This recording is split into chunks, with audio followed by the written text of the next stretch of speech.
Now, let's talk about our product, AUTOSAR. Yes, this is our first product, released in 2017.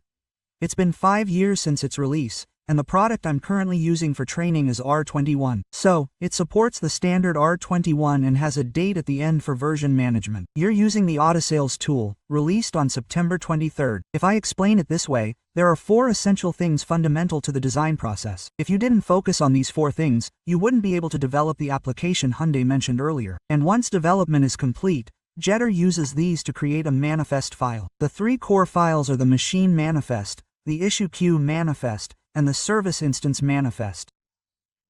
What are they? This manifest is machine networking.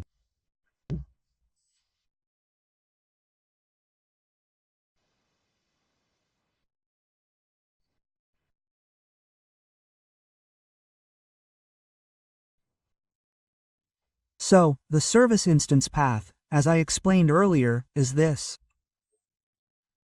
What is that? Next, what is this? It's called a machine. The machine product is like this. It's like this. There are 3 examples in the chat window. The key point is creating this in the standard. So, the format for the manifest file is not standardized in the standard. So, each tool vendor has a slightly different format, but it's similar. Since it's created within a 7 file anyway, a single machine file is included. Then, this is the table of contents. Chapter 3, TPS Chapter 3, Chapter 7, Chapter 8, and Chapter 10.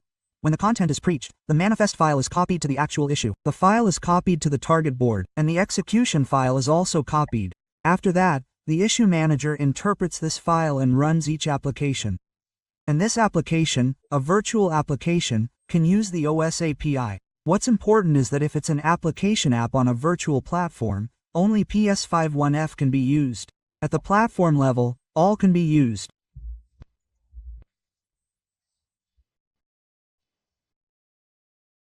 If AW is an application, then for, of course, now you can use the CIF AP.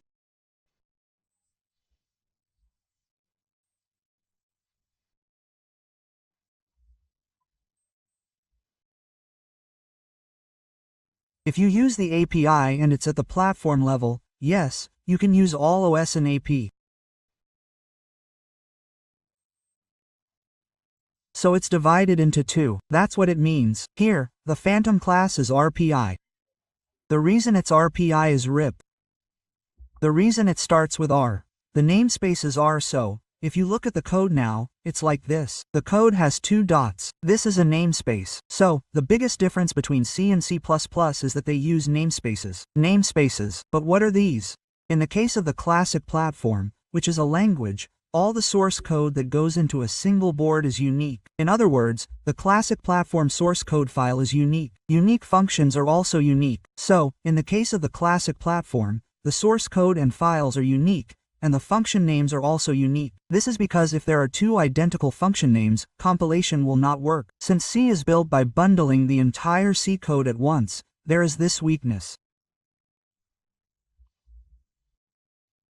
However, in the case of the C platform, which is now C, there is something called a namespace, so you can use 8 free characters and function names repeatedly.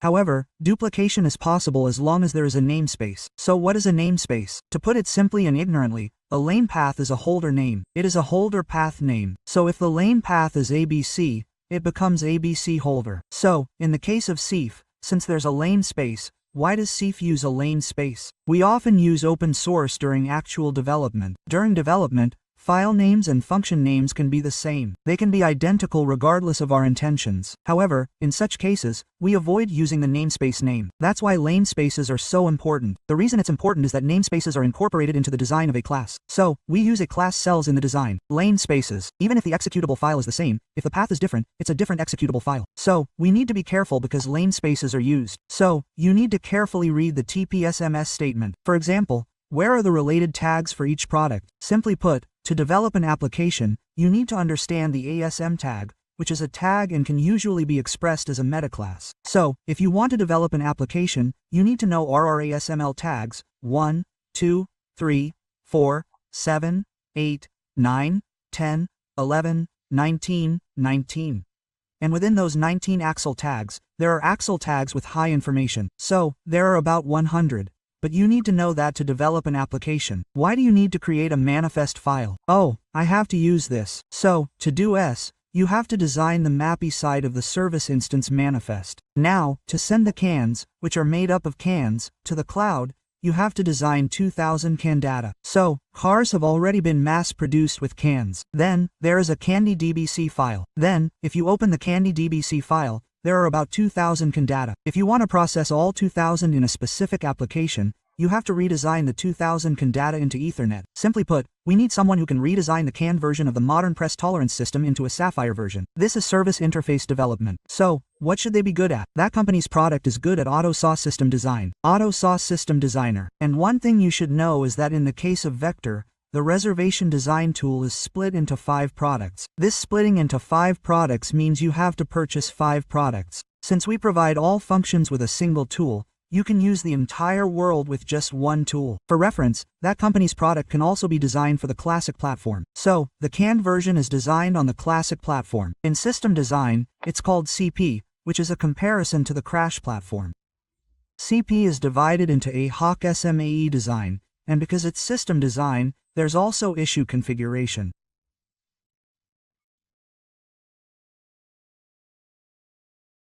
But AP doesn't have a Nesh computer tool. CP has a separate system tool and an issue computer tool. So, 2 tools are inevitable, but AP ends with just one design. There's no issue tool. So, in the case of a Crash platform, the role of the issue computer is to select the standard to use. By selecting the standard to use, you can't use APIs that aren't designed by a school. This is because the AP to be used in this tool is already fixed. However, in the case of the same platform, the standard API isn't determined by a school. Simply put, the freedom is high, so in the case of a platform, for example, if we compare it, in the case of CP, XML design accounts for about 70% of the total development work. But in the case of AP, design accounts for 30% of the total development work. 30%, so here's 70% for security, and here's 30% for development. What that means is that you need to be extremely good at security coding. This makes a big difference. That's why security development skills are so important. But security isn't just $10. You have to review all 5,000 pages of ISO 14882/2014. Also, there's something else. The cybersecurity kit adds banned FIS every year. There are FIS banned in 10 minutes. They're banned, but if I'm currently banned, and the product is released after application development, and the cybersecurity organization bans something called B in 19 minutes 14, I have to replace the BF in the application with another one, update it to OT, and distribute it. So, I go to the security service code, analyze it, and a report comes out. Because the Riga application was confirmed to be using a banned playlist, they asked me to replace it with a different AI and upload it again. While Android applications don't require extensive application development, iPhones frequently update their apps during application development. Why? Because the iPhone is so well managed in terms of cybersecurity, requiring API replacements when an API is banned. Therefore, the same applies to intransitive verbs, so it's crucial to develop people-focused apps well. Here's how to view help content. When I search, it matches the company's products. If I want to design a specific tag and need to find it, I can find it here. Let me explain what it means. I'll include the TPS manifest spec. It's important because you'll need to study it again when R22-10 comes out, so I'll bring you the standard document. So, if I were to design the app myself, what's here? As I explained in blue, it's a reservation tag. I need to find out where to design it within that company's products. So, copy this and search for it within the company's help content. When you search, you'll see related content, and you'll see that you can design it within the TIV up converter. So, if you right-click on the OK icon, you'll see TIV up converter designer. It's located here. It's exactly here. It's listed in the help content. You should be able to find it like this. For 15 years, it's been constantly changing with each version, so it's a bit difficult to find. Yes, there's nothing I can do. There's no high compatibility. That's explained here. Here, you can click on the Onsen Moss icon to add it, and then record it in your history. While designing, if you think, oh, I think I fell asleep, there's a feature that lets you undo things. This also allows for history management. This is because, typically, when designing a virtual machine, you don't create a paid version from scratch. Someone else already wrote it. To put it simply, Hyundai Motor Company has already introduced the service interface instance Manifest A, and of course, they'll create something that automatically runs based on Candy PAR. After receiving it, when adding an application, they'll receive a file that already has networking completed, and then add the application file. Then, you can check the existing tags and perform additional work. So, basically, the network service is provided first, and then the application design is done. Here, in Hytree, I check the files created by the car company every month to see what changes. The IDI created is the same, but the EPAL created by the car company arrives every month. When it arrives, I need to continuously compare the past and current content. You can compare. And now, when writing a reservation, there's a standard. For example, it's written somewhere in the standard analysis that namespaces in service interfaces cannot be duplicated. But what happens if this isn't followed? This is a crucial point. Namespaces in service interfaces cannot be duplicated. If they're the same as RAMs, compilation won't work. What this means is that if there are two instances with the same lane space and file name, compilation won't work. If the lane paths are the same for 8 people, it's okay if the namespaces are different so that they can be coded in Cypher. But if the namespaces are the same and the namespaces are the same for 8 people, the build won't work. So, compilation won't work. But they don't know this and are designing without thinking. After designing, they jet, and then they write the user code, but it won't compile. Then, they'll have to request it again. To put it simply, an automobile company designs a service interface. Next, the electrical components company receives the service interface from the automaker. Then, the components company codes the application. But if it doesn't compile, they'll have to call, saying there's a duplicate respa. If there were a function to check this from the beginning, they wouldn't send the wrong file to the electrical components company. But the important thing here is that without a clear understanding of the standards, such a tool can't be created. Therefore, each service interface used in a single application must have a unique lane space. Duplication is prohibited. The restriction is that service interfaces within a single application can exist within the same lane space, but each service interface within a single application must have a unique lane space. Furthermore, the 4 lanes of a software component port can't be the same. Therefore, the concept of a port is important. For example, if there's application A, application A, this is the interface through which other applications communicate. At that time, there was a connection here for communication between A1 and A2. They connected using a connection port. Port A can exist as A in ECU1, and this can exist as A in AQ2. The characteristic of the service-oriented architecture is that the application I develop can be networked regardless of which EC or AQ the same application is on. This means that if I installed the KakaoTalk app on my phone or on my page, I can chat. And even if I buy a new phone, I can use my account to chat by installing the KakaoTalk app. The service-oriented architecture is that the network information can be dynamically changed. The biggest drawback of the classic platform is that the network is fixed. It's a fix. You can't change the content of the channel unless you change the by file in the issue. But in the case of an application, if you just change the service instance manifest file, the executable file remains the same, and the source code remains the same. You can change the communication location by changing the service instance manifest file. So, you can change the communication content by leaving the executable file as is without compiling it. That's why the service is updated. And in the case of the SIF data type, the SIF influence data type is used. And if you look here, in the case of a structure, it cannot be the same as the type reference value. Why? Because it won't compile. In a structure, if a variable name and a variable name within the structure are the same, it won't compile. Of course it won't, but the car company didn't know this and gave it to me. In fact, cases 1 and 2 occurred during the installation. The car company designed it well, but because it violated the standard contract, they gave me an action file that wouldn't compile. Why? Because I had never coded an application before. Then, an electronics company worked hard to code, but the compilation failed in the final stage. They found out later. However, since the architecture details are already finalized by the time the service is released, later modifications aren't an issue, and administrative support is enormous. Therefore, if Hyundai Motor Company had a function to check this from the beginning when providing electrical components, it would have been discovered early and the project could have been completed quickly. This is the issue. The funny thing is, the reason this structure isn't selected is because the standard doesn't prohibit it. It's contradictory, and it can't be used. Also, what's the benefit of integrating multiple service interfaces into a single service interface by separating transmission and reception? It doesn't affect the coding logic, but it affects the ROM size. Because the ROM reduces the RAM size, integrating a single service interface increases the number of APIs per interface. This is something you don't know unless you develop, so it's limited to one service. Yes, it's limited. But now, if I want to send values A, B, C, and D, and I create 4 service interfaces, A, B, and CD, there are 4 full APIs. Yes, 4. Naturally, the ROM and RAM sides will increase, but if I create one service, there's one API. Naturally, it will decrease. I'm explaining the service interface, but I think you're curious about what I mean. The service interface is like this, within the auto sender interface design. I'm talking about this. I've inserted 1, 2, 3, 4 of these into one interface. But if I create them separately instead of just one interface, the room and RAM size will increase. So, if the automaker designs the service interface without considering that, the ROM size will increase. But this is a standard and unlimited design pattern. It's an originally allowed design pattern, but the ROM and RAM size will increase. Here, and here, there's another thing. The service interface, an example of the interface, event design, event design, multiple events. Even a single event is fast.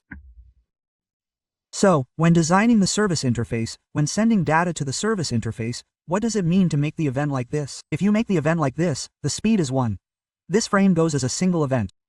These plays, when transmitting and receiving, a transmission occurs. At that time, a single event is transmitted. You can't send 10 events in one frame. By standard. So, if there are 4 events, 4 different events, this creates 4 Ethernet frames.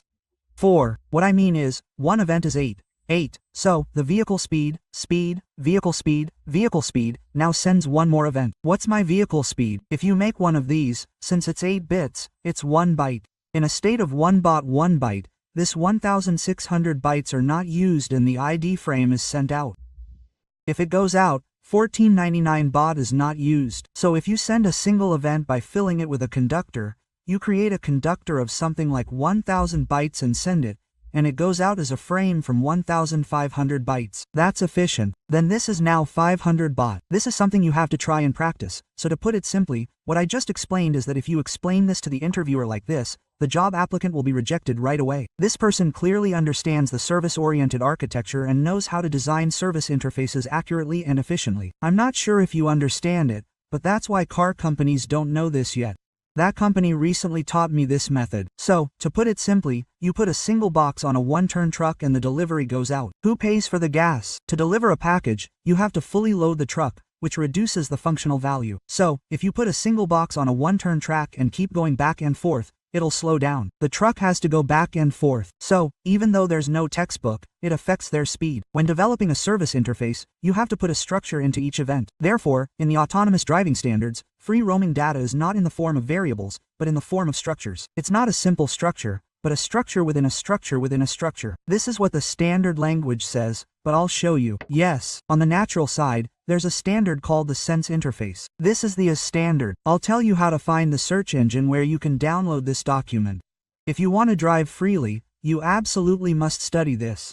I was sweating in the chat window. This is the ICE standard. Therefore, using it when developing autonomous vehicles is essential. Essential. That's why, when I'm researching, I see a lot of free start rides. No company complies with this. What that means is that mass production is impossible. No matter how advanced the technology, mass production is impossible because the company doesn't comply with the ICE standard. So, if you look at this standard, the service interface for data from autonomous driving sensors has been standardized.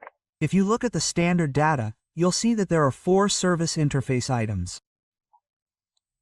Here, you can see the format for autonomous driving data. So, we filled the structure with 1500 pieces, and inserted the event into a single structure. What I'm showing you to explain is that this event, as we saw earlier, is fully packed with 15 bytes. In ICE effect, when communicating autonomously, data is developed by filling this frame as tightly as possible. It's standardized at the code level, either structurally or in C structure. This is essential for autonomous driving. For mass production, this is a must.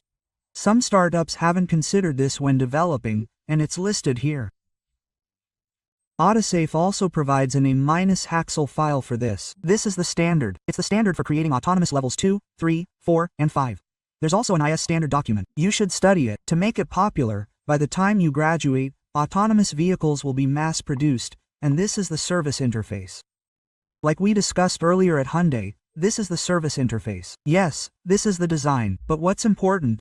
You need to be able to design a single event to fit 500 bytes. However, the autonomous region interface is already designed this way. This is the key point. So, the page you just saw, and this page, are all about developing service interfaces. That's why I intentionally omitted this lecture. Since it's not standardized, you've just listened to the lecture and gained some general information. That's why service interface development is so crucial. If it's not done, the electronics company, even though it received it from the automaker, won't be able to compile it. It'll have to be done later. And if the automaker delays the service interface, the ROM size will skyrocket. Simply put, the amount of coding required will increase. For example, since the API is written for the number of service interfaces, designing it as a single interface significantly reduces the amount of coding. The logging won't change, but the number of interfaces will increase. Next, define the body well so that it can fully handle the first fight for a single event. Otherwise, they will slow down. What happens if it slows down? The application will receive the information it wants slowly. What happens if it receives it late? It will run slowly. Even if you use an ultra-fast CPU, if you haven't specifically designed the events of the service interface, people will say, "Why is it so slow?" This will affect the entire product. That's why you need to develop the service interface well. So, the most important thing in attaching a film is to develop the service interface well. Design it so that it compiles on the first try, considering the 3 things I mentioned. Second, to avoid overloading the rest, if possible, include all the event and method fields of a single service interface. Don't split the event service interface. The moment it's split, the number of APIs for each individual application will explode. In fact, they created about 20 interfaces. So, the RAM size exploded, so they told us to reduce one. And when they reduced another, the RAM size drastically decreased. Naturally, a smaller RAM size would speed up API execution. Of course, then, by splitting events like this, they might be slowing things down. So, if we combine events into structures, it would speed things up. From the beginning, if the designer loaded a single box onto a truck and delivered it, it would take time. So, when designing a service interface, we first define the variables the application will use. What variables? Variables used between applications. To explain these variables, the classic platform has an implementation-specific data type. This is a time language variable. Classic AUTOSAR requires designing variables between functions. In the case of AXAP, this is CPP, and this is a Boolean variable. This is an application-to-application variable. What this means is that within that limit application, you don't necessarily need to design that CP place intention data type. However, in the case of classic PL, when exchanging data between functions within a file or the same file, you must use a weak arm for the language variable. In the case of CPBall, ultiplip, that variable is applied for the purpose of communication between applications, and within a single application, the variable can be freely written and used as desired by the developer without reservation. And in the case of a classic platform, the file name I will use must be designed in a Haxman for the file name and function name. If I ask here, it must be designed, but this AP design, this design is mandatory. This one doesn't. The rules are different for developers. So there is no freedom. When developing a player application, file names and function names have nothing to do with this class, so there's a lot of freedom. That's why SIF coding skills are extremely important. Strictly speaking, SIF applications aren't something that new employees can develop. So, someone with a lot of experience can explain it, and since reservations have nothing to do with coding skills, you just have to get used to it. However, because the platform is so flexible, SIF requires a lot of study. And this is an issue. So, there's the SIF data type, and its characteristic is that it uses namespaces. Namespaces are the same thing. So, 4 pieces go into PS. The SIF data type prototype, SIF compiles, provides UT files and other types, and it references them. So, you can understand that you only design variables for the data to be sent between the applications. You don't need to design an AX file for variables used within a single application. You can do it if you really want to. It's okay, but it's generally not done. Why? Because the service-oriented architecture service interface is important, and there are only 2 types of soft comfort used in the application. Soft comfort time, and soft comfort time. So, when designing this port, we are designing the P port and the R port. The P port is not the transmission port and the R port is the reception port. For your information, this is not the case, so don't confuse them. And it's efficient to separate the transmission and reception and pass them through a single service interface. Why? Because the size of the guy and the RAM increases explosively. So, when designing an application, you need to carefully consider how to design the interface. So, in software compilation, ports are used as interfaces for applications to exchange data with other applications.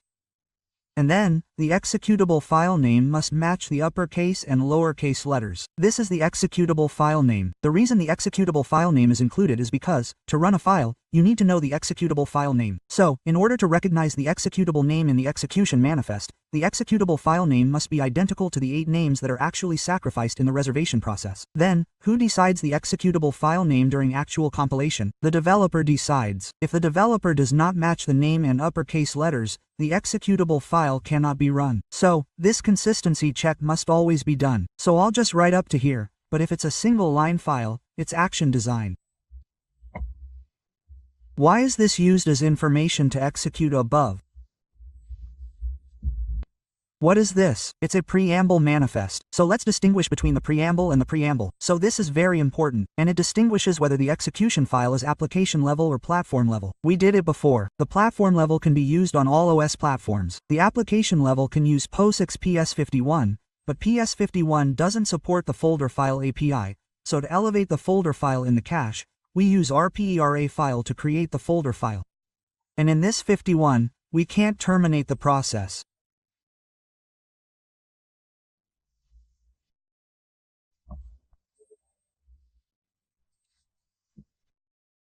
In the case of a row of fashion EBL PS51, so PSE5 API has no R1 folder, so we know.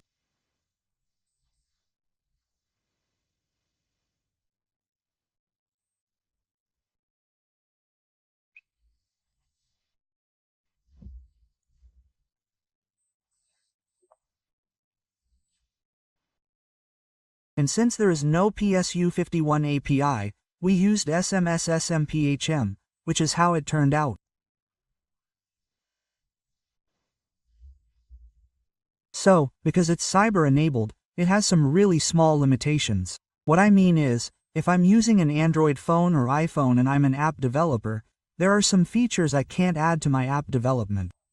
For example, I can't write APIs to turn off the phone or force another app to run. They're not allowed. It's easy to think about. Now, if I just casually mention an app, the moment I run it, it prevents me from running other applications on my phone. Or, if I do run that app, it might forcibly copy chat content from other apps and send it to the cloud.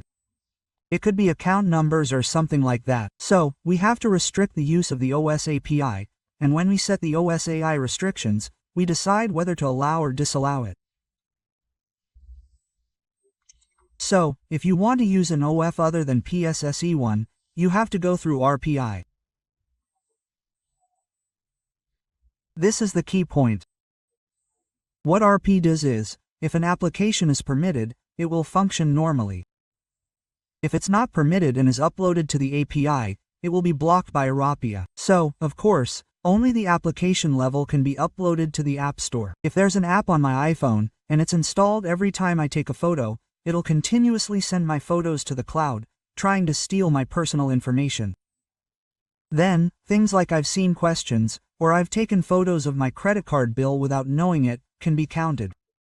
Therefore, we need to clearly distinguish between the application level and the platform level, which is why there are restrictions from the beginning when running an app in the App Store. And if an application level application wants to use the PS50FI, it uses the RE API to establish a boundary, and it receives authorization through the RE API. I think it's possible to process things like OSA API products. A typical example is developing a firewall bucket, and as this is increasingly utilized, it's called a security policy. The operation of the policy is very important. So, these days, cybersecurity is definitely a factor in most companies. How will you design it? Which applications will you allow and which will you not allow? You need to figure out where to block them. It's all about platform standards, but this is all related to a level tax. A level tax, that kind of stuff. I'll explain it in just 3 pages, and now let's run AutoU and practice it. I just explained the application level and the platform level. Now, the distinction is that in order to remove the security policy, you must use RIP to create folders on the PSE51FI, control arms, or run other applications on the application edge.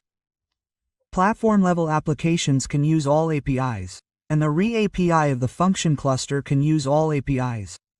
Regarding the PSC, if you type in PSC 50 inches on the website, you can see it. Here, a description of the API is displayed in the chat window. Yes, it is.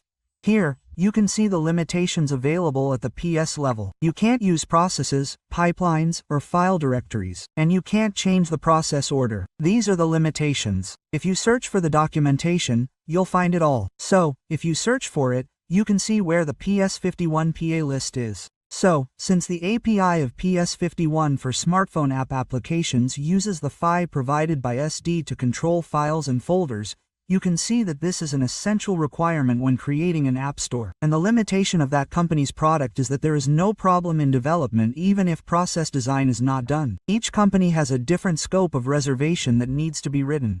For reference, since it is different, if you use a German company's product, you need to check the extent of the design before designing. And another limitation of that company is that the short name in this queue table and the short name in the process must be the same.